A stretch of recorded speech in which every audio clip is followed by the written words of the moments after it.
Maraming kapamilya fans ang umaasang muling makikita ang kilalang tambalan ni Kim Chiu at Paolo Avellino sa telebisyon.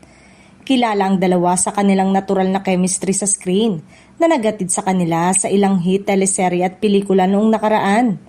Kahit nahiwalay ang kanilang mga proyekto kamakailan, hindi nawawala ang suporta ng kanilang mga tagahanga. Ayon sa ilang ulat, may mga talks na nagsimula sa ABS-CBN para sa posibleng reunion ng dalawa sa isang bagong teleserye o primetime drama.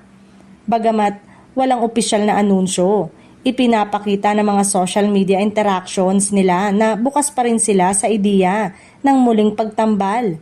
Ito rin ang patunay ng matibay na samahan at respeto nila sa isa't isa bilang mga profesional sa industriya. Sa kabila ng excitement ng fans, nananatiling maingat ang dalawa sa pagbibigay ng pahayag. Si Kim ay kilala sa pagiging selective sa kanyang proyekto upang mapanatili ang kalidad ng kanyang trabaho.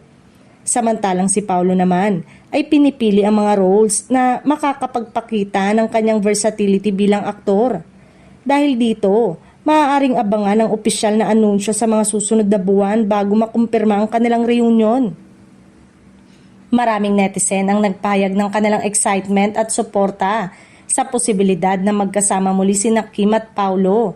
Sa social media, paulit-ulit na binibigyang diin ng fans ang kanilang iconic on-screen chemistry at kung gaano kasaya ang kanilang mga dating proyekto. Marami rin ang nagmumungkahi ng iba't ibang storyline kung saan pwede silang magtambal muli mula sa rom-com hanggang sa action drama.